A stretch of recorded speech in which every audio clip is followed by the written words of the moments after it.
Oh, they getting in here now.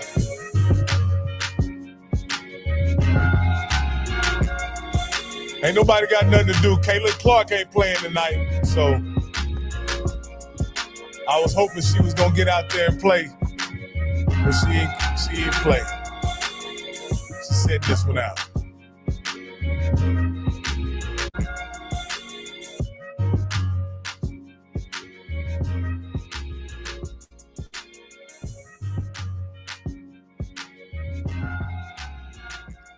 All right, with no further ado, I'd like to welcome you to HBCU Coaches Corner.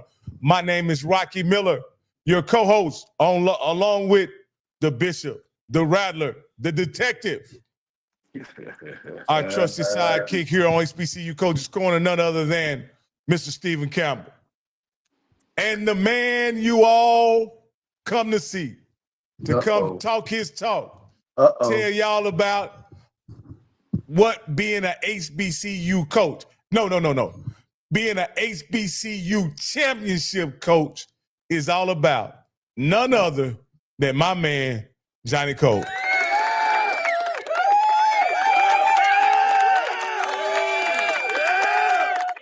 Hey, hold on for a minute. He just went out the door. Hold on.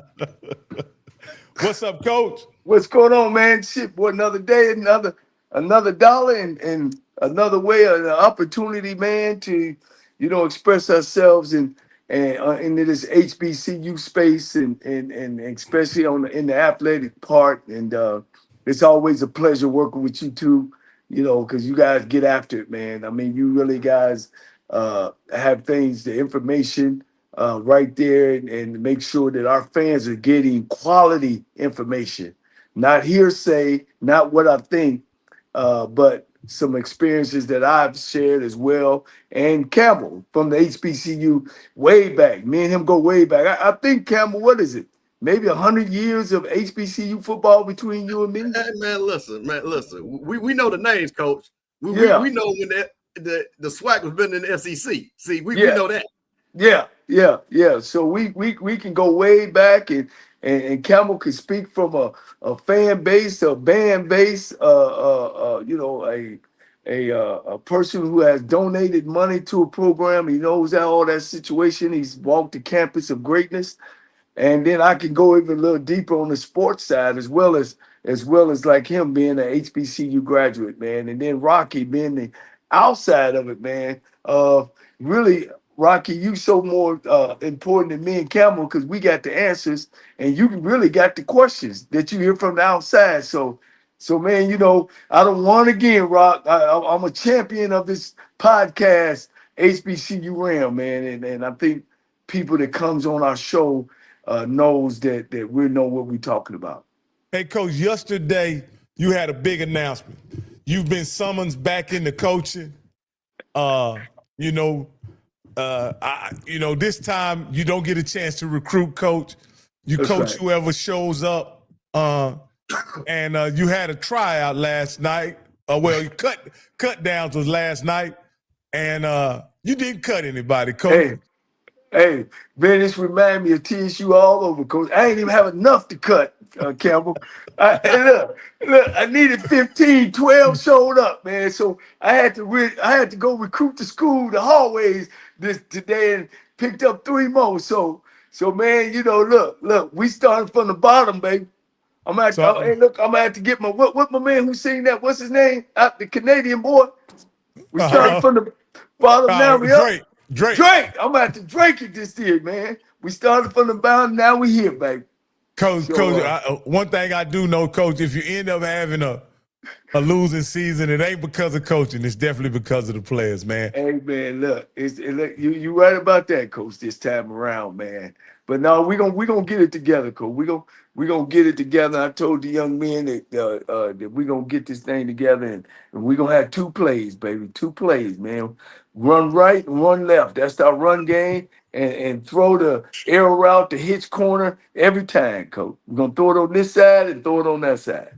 Coach, boy, hey, that play sheet gonna be packed. Look like, hey, Campbell, all of this, what we're doing tonight, man, it was a brainchild of yours, and the first person that you brought up, the first school you brought up was Southern, and I think it had to do with the person that you were thinking about when you were thinking about collaborating and bringing these content creators on to kind of share what's going on with their programs. They know about it far better, but about their individual programs far better than we do. A lot of the information we pick up is secondhand, third hand, and even made up sometimes, Coach. But you getting a guy, you decided that you wanted to get a guy whose ear is not to the ground, but he is right there in the mix of everything that's going on in Southern. There's another gentleman that's going to be on here as well. He told me he was going to run late. But with no further ado, I'll sit back, Cam, and let you do your next introduction of our first featured guest. Well, man, let me tell you something. I got to say this. The coach can understand this. I'm going to say the reason why I wanted to do Southern University first, because a proud tradition, second behind Grambling, well, tied with Jack State of all-time SWAC championship. But, man, I feel a little bit of Southern disrespect that's been happening since the prime era, Rocky. And, the Southern folks don't move like that. So, as an outsider that understands the big brand that Southern is, I said, man, listen, we got all these people that talk about Southern. Let's get people that know Southern. You know what I mean? That's the thing about it. So, man, this is one young man. I'm going to be honest with you. I'm a big fan of his. Is one of my nephews. I think he's one of the most brilliant people in this space because he can bring humor, but he brings knowledge. And one thing I like about this young man too, Coach, he understands the history. He understands that the SWAC didn't just start when Prime showed up. See, this young man was here before then. So, I'm proud to introduce Mr. Perry White of the Jaguar Journal and On the Yard Sports. My guy. What's up, fellas? What's going on?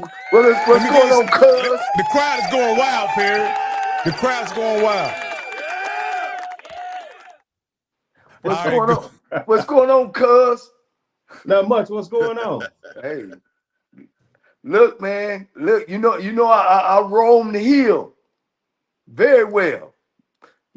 Out there at Southern University when I was out there working. Under Coach Richardson. And, look, one day I was sitting in my office. We used to be in the F.G. Clark Center. That's where our offices was. This is a little bit before your time. And I was wondering, man, it was a line wrapped around the Clark Center, for people didn't know that's where they played basketball at. They had this arena, they played basketball. I'm like, hey, man, what's going on, man? They said it was season ticket time.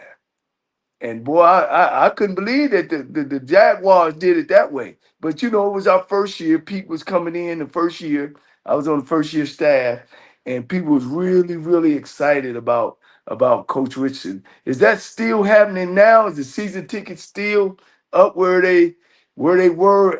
What has been now 20 years ago since Pete showed up? No, since 1993. That's 30, Coach. 30 years, 32 to be exact. Don't show your age tonight. Oh man, look. Hey. Hold on, wait. We purposely show our age on this show. Okay. We do that it's on all purpose. in your beard, Coach. It's all in your beard. Yeah. So bring us up on the Jaguars, man. Are they selling tickets? Are they excited?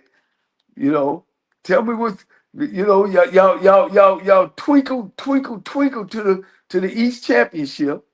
But that's football. That came from some great coaching decisions. What's going on over there? I mean, in terms of fan base, I think everybody around the SWAC understands when you say Southern, you understand the Jaguar Nation, right? You look forward to when Southern come to town, or you look forward to coming in town and going to a Southern game. And Southern, in terms of attendance, has been right there in the top 5, top 10 of FCS every year. When you look at programs around the country. So, I don't think we're struggling in that area. We had a period for a second with Eric Dooley here where it seemed like we was losing the morale, right? The fan base felt like, hey, this just doesn't seem to be the right fit, even though all the energy came in with the hire. But the fan base seemed to have started to lose interest for a while. So I think what Coach Terrence Gray's doing in year 1 last year and coming into year 2 is trying to get that fan base back up with the energy again, to bring everybody back. Because if you ask me, it seems like we kind of lost the morale a little bit. And I've seen it even on the road. we don't seem to travel like we once used to. And I use that is just looking at the past few times we've gone to Jackson State. The past few times we've gone was not the quite Jaguar Nation presence that I've seen, as I say, quote unquote, pre-COVID. But most of all, I think the fans are just looking for somebody to take us to the next level. What's the next level? Winning a SWAC championship and getting to the Celebration Bowl. And I think for Southern fans, it's kind of getting that I'm tired of waiting. And that can happen, you know, for a fan base who loves to win games. And I think one thing is my man, Dr. Everett Gibson, said years ago, Southern likes to brag. You know, we like to brag about how good we are. And if we're not in a position to brag about how good we are, you know, the fan base puts the pressure on not only an athletic director, but a coach. But I think nonetheless, the fan base is still there. They're just looking for that fire to ignite. And no better way to ignite that fire than to go to Atlanta next week and get a victory over North Carolina Central. Yeah, you guys, how was it up underneath? My guy went to Norfolk. Y'all get his Odoms. name from Odoms. How? Because I know coaching with Coach Richardson, you know how fired up we were. I remember the first year, and then all of a sudden, homecoming and the campers before the games, it just exploded. Because of course, you know, we started off undefeated in the first 2 years. You know, it just exploded on campus, and this is a little bit before your time. But Pete stayed there for 17 years. You know what I mean? 17 seasons, and he only had one losing season. I do, and you can correct me if I'm wrong. He ensured the fan base that every year we competing for the title. Sort of when he left, it sort of kind of tailed off a little bit, as you saying that you feeling we there, but we ain't there like we there. Is that what you saying? Yeah, that's what I'm saying. And let me tell Yeah. you something.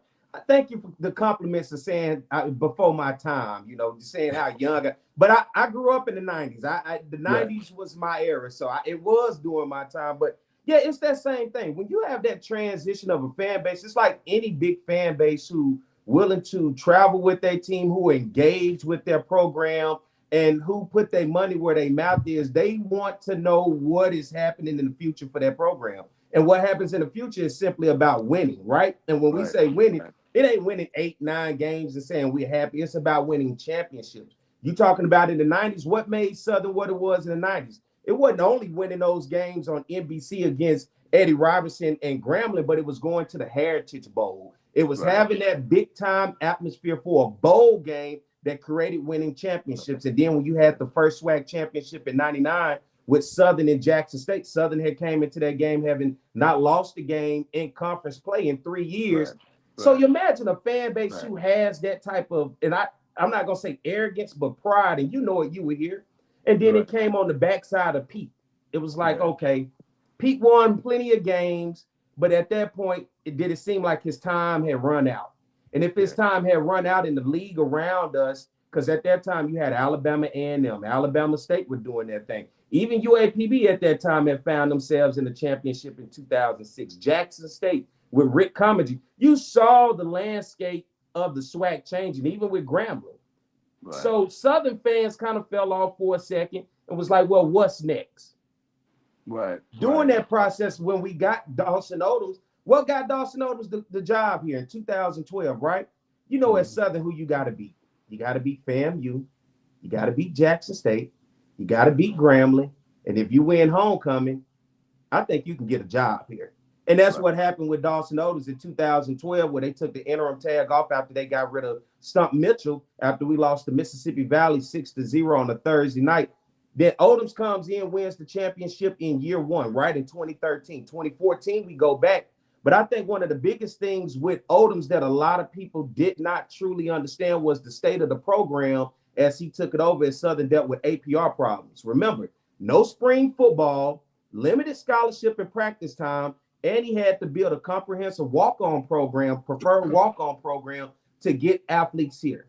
Out of that program, you had the all-time leading passer at Southern University, Austin Howard. You got the all-time leading wide receiver in receptions and receiving yards in Willie Quinn. You got the all-time leading rusher and the SWAC's all-time leading rusher and Leonard Tillery, along with Danny Johnson, who went to the NFL. So think about what this coach did, and then had us playing for 4 championships before COVID, with dealing with all of that. And I think, unfortunately, with a fan base who wants to win and wants to win now, a lot of people didn't quite understand what that meant, to have your hands tied behind your back and still find a way to have Southern competing for a championship each and every season. So I don't think fans, in my opinion, truly respected or appreciated what Dawson Odoms did to take us through that period of bad time. Because listen, we all know when you have to deal with limited scholarships, you can't take on those transfer players, on top of no spring football. So after the Bayou Classic, we're done until fall camp.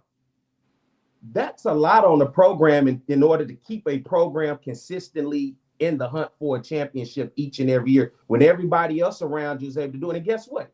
You know what the other schools are saying? They're going to talk about you what Southern can't do, right? And I think for that was one of the issues I had, I think, with back and forth with a lot of fans, with Southern's fan base, was I get what we wanted to do, but I get what we had to deal with, if that makes sense to you. And Dawson Odoms, I think, for him, wanted that loyalty from the school itself, saying, hey, look what I had to go through, and I got us through it. Now, can you extend and give me what I believe I've earned since I've been here? And I don't think Southern was willing to do that with him, which is why when you saw Norfolk State, that deal with 6 years and offering him what he wanted, I think that was one of the reasons why he stepped aside and decided to go to Norfolk and say, hey, I think I've done enough here at Southern. Yeah, well, let me roll back for a minute, because we've talked about this, the professional coach to come in and take over a program, Stump Mitchell. And Rocky, I don't know if you knew, did you know that Stump Mitchell was a professional athlete, coach, and played in the league? He stunk. I know when I came in the league, I think we beat him like 54-6. He took that program and really, really took it to the bottom. How did you feel about that? Were you excited? Stump Mitchell, NFL coach, NFL former player, and you guys thought you had the charm of the day, and it didn't even work out from day one. You asking me? Yeah, you're the Southern expert tonight.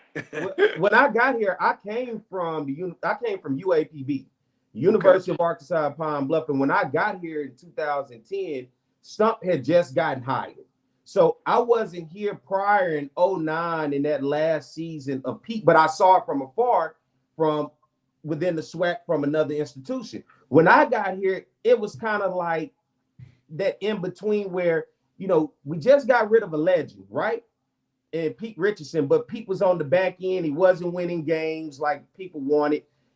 I don't know from my perspective how much the hype was behind Stump, because Stump, if you've ever been around him, he's a very kind of, I won't use the word shy, but he's very quiet. He's to himself. He's not a hoorah guy. He's not this get in front of the media and try to make you sell it. He's just kind of quiet. I'm going to put my head down. I'm going to go to work. I think once you got past, he had us all fooled in 2010. We went to the MEAC SWAC Challenge in Orlando. We beat Delaware State. Right. It was like, okay, we headed in the right direction. Then we come back the next week and we lose at home against the University of Arkansas Monticello, UAM, a Division II program. And I was trying to tell people here about UAM because UAPB had signed a 3-year deal prior to that to play UAM, who's Division II. At that time was the Gulf South Conference.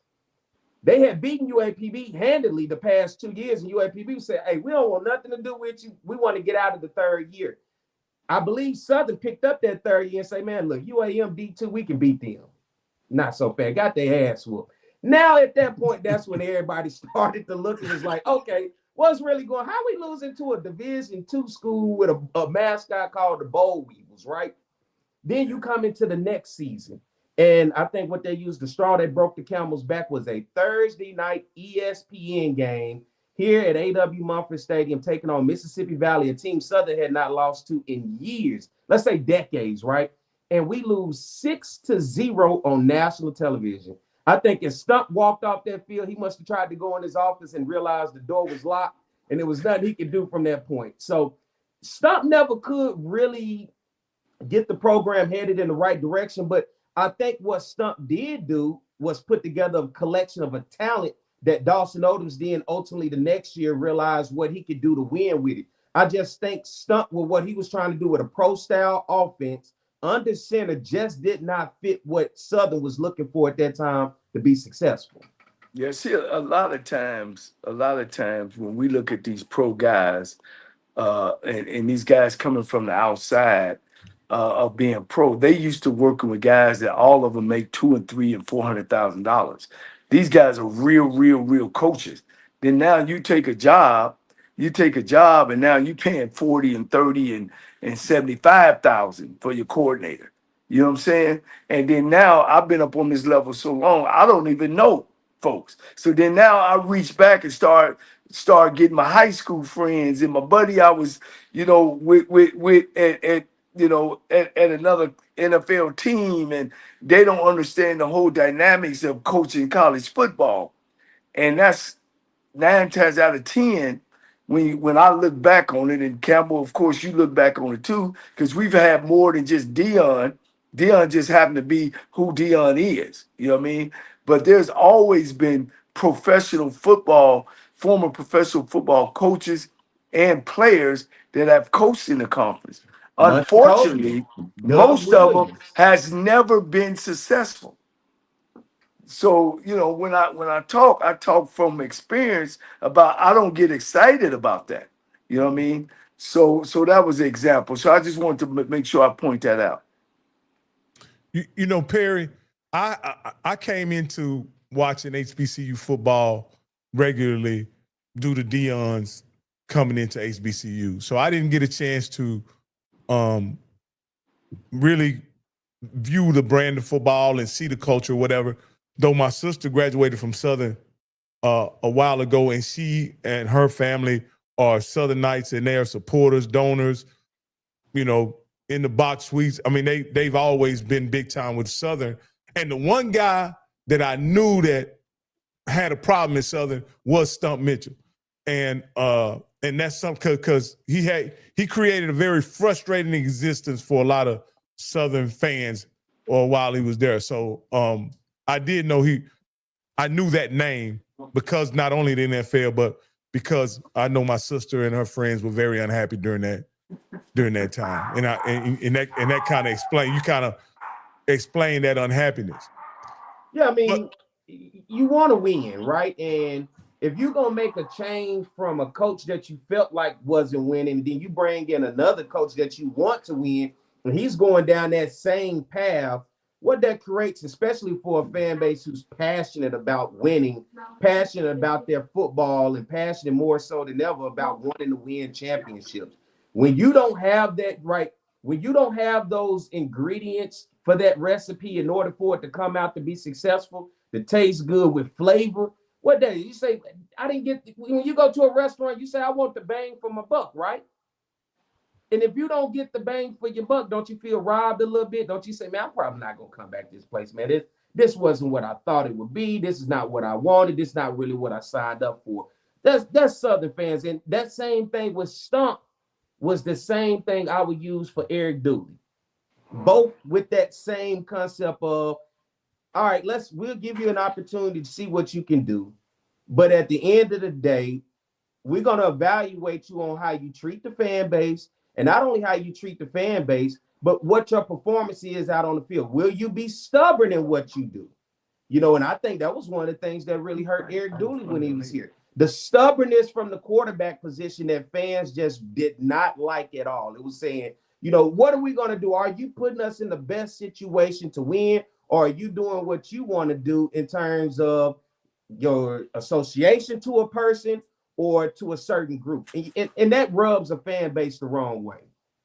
Yeah, did I now what exactly? I know it was an issue with Dooley and the fan base on who the trigger man was. And it was like he was more loyal to a guy, I guess, that he brought in. and the fans were just wanting to put another guy in that they felt that could make them win. Was that some of the? If you want to put a finger on it, was that the issue? It was part of the issue. I mean, Bashawn McCray was a kid that transferred in. Bashawn McCray was a previous wide receiver, had went to junior college, and then he brought Dooley brought him to Southern and basically put him at the quarterback position where with Bashawn McCray's ability, it gave him that dual threat ability, right? But you also had a room of guys in Bubba McDaniel, who was returning player from with Dawson Odoms, and then he played under Jason Rollins for a little while when Jason was the interim. But as we saw Bashawn McCray go through the season, you saw the struggles. And it was like, all right, if you see the struggles, why aren't we giving the other quarterbacks an opportunity? And it just came game after game after game where it just seemed like nobody was getting the opportunities. It was like, well, what are we doing here? All right, now we get to the SWAC championship game. Bashawn McCray stinks up the place against Dion and Jackson State. They put Glendon Bubba McDaniels in the game. He throws almost, I think, about 300 yards in the game. But we have fallen so far down. I think it was 27-0 in the first quarter, and Jackson kind of at that point had the game in hand. He did everything he could to bring us back, but we were so far in the hole, it was nothing we could do. But at that point, everybody opened their eyes and said, why had we not given this kid his fair chance the entire season when we stuck with McCray? Then he gets in the press conference. Media says, hey, coach, is it anything that you would do differently in terms of the quarterback position? And he looks directly into the camera, and everybody in the Jaguar Nation thought he was talking to them. He said, absolutely not.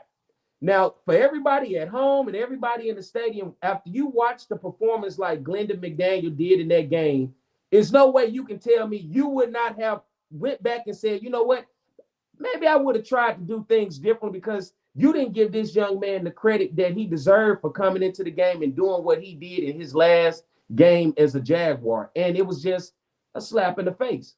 Then you come into the next year. You guys remember that game, Mr. Campbell? I know you remember, against FAMU here in Baton Rouge. He said FAMU's defense dropped 8. That got a We fire all right looking here. at the film. Now, I'm at the game. I'm looking at I know damn well what drop 8 looks like. Now we look at the film. We watched the film, and it gotten so bad, Coach Cole, even the local media had felt just kind of pushed around and just not, treated right.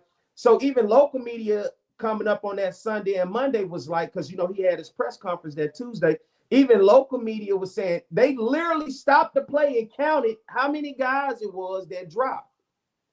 We get to the press conference on Tuesday, he's still going with the same tune. They dropped 8. Let me ask. You said drop what? What's the acronym? So it was our final drive in the game. It was under 2 minutes. It was about a minute so left in the game. The question was, why did he make the play call that he did? He said that FAMU's defense had dropped 8, so he made a call. But everybody was questioning the call, because it was like, if you said they dropped 8, we didn't see that. Media didn't see it. The fans didn't see it. Nobody saw it, but he stuck to that story. Even after local media ran that story for the next 2 days and counted it in it, he gets in the press conference and says the same thing. And so what happened with the fan base was it started to seem like there's no accountability. He's stubborn and he's going to do what he wants. And it almost was like playing the mind game with the fans. If you didn't play or you didn't coach, you don't know. And you can't treat a fan base at Southern like that. You can't treat no fan base like that who's passionate. It don't matter if I know football, if I played it or I coached it, I paid to get in here. I want to see a win. And at the end of the day, you can't treat a fan base as though you can't basically call them you're football illiterate. You can't do that to a fan base. You just got to own up to it. Hey, I made a mistake. It wasn't what it was, but to still, and I even asked Willie Simmons myself in an interview, Coach, did you drop 8? And as guys do in the coaching profession, he didn't want to add him. He just fell out laughing. He's like, I'll go to the next question. That's all I needed to get the answer from me. Heck, because if he didn't, he would have said no. But when he laughed like what we're doing right now, that's all I need. I said, thank you, Coach. That's all I needed to know. Wow. And let me tell you how bad I knew it was. Now, in the fan base, there are some, I was coming out the stadium. We had just lost to, was it Texas Southern? No, we had just lost to Prairie View. I'm coming out the stadium, man. It's some classy, man. I'm talking about some Jaguar fans from what you say back in the day. Classy ladies. I'm talking about very classy. Did you one sec? Did you ever meet Mama Jaguar? That was before my time. I didn't get a chance to meet.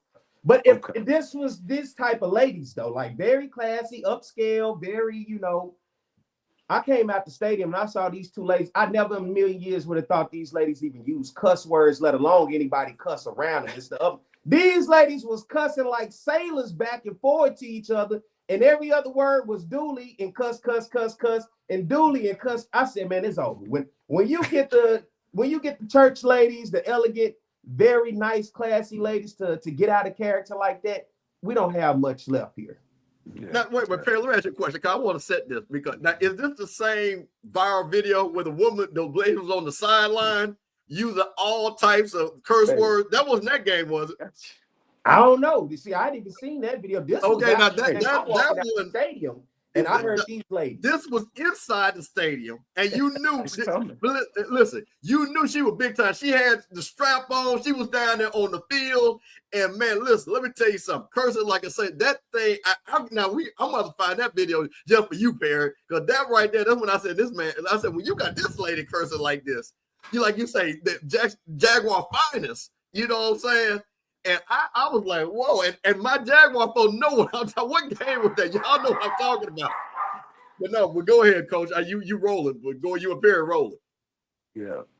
Man, Coach, Perry, I'm going to show you this. You see this right here? Too hot to handle, ain't it? Oh, yeah. Oh, do I need to switch it around? Yeah, I think I need to switch that around so you can see that. Yes, sir. Yeah, that's the only ring, guys, that 2 HBCU teams played on January 1st in America in the history of HBCU. I got it. And we won it at 9-3. So I want to make sure. All right, cool. We coming on up now. We don't got Dooley and Odom. Hey. We coming to Terrence Graves. And I want you to know am I too early, guys? No. You're good. I just wanted to take a break and let people know that we have some poll questions on the Rocky Miller channel, and I want to make sure that everybody gets involved to gets a chance to answer those poll questions. Those are very important poll questions as well. Also, I want to give you some time because it's about that time. We're gonna switch over here shortly, so go ahead and go over to the Rocky Miller channel if you want to view the rest of this stream. Let me ask a question right quick to Coach Cole. Go ahead. You were the head coach at Texas Southern, right? Yeah. I remember, I'm going to tell you something, how you say, you guys, you had that year with all those transfer players. I remember you being on the cover of Sports Illustrated. Do you have that Sports Illustrated cover page? I don't, but I was on ESPNU as well. So I used to get the Sports Illustrated magazines all the time, and I'll never forget they had you and all the players around you, and they were talking about what was going on at Texas Southern in terms of how you had these transfer players. Now, if I can recall, you had a pretty damn good defense at Texas Southern, right? Number one in the country. I can remember because I remember watching you guys play Grambling in Houston one year, and it was a really good game. Was it? I think Greg Dillon was the quarterback at Grambling at the time. Yep. You could right. I was ESPN has sent a writer down to spend the whole week with me, from my home to how we prepared for the game, kind of the whole week. And I was over the ESPN magazine, and I'm the only head coach that ever been there. This ring with the Heritage Bowl. Some people don't even know what the Heritage Bowl is, Campbell. And that's when you use the Black College National Champion. And this is the National Championship ring. Did you beat Bethune-Cookman that year? No, we beat South Carolina State. We beat them 11-6 because our defense. We had the number one defense in the nation then. There. We had the in living color coaching staff. We had Coach Yoshida that was Japanese. We had Mark Orlando, who was white. Of course, me, Chris Scott, Simmons. We were black guys. I don't know if you know,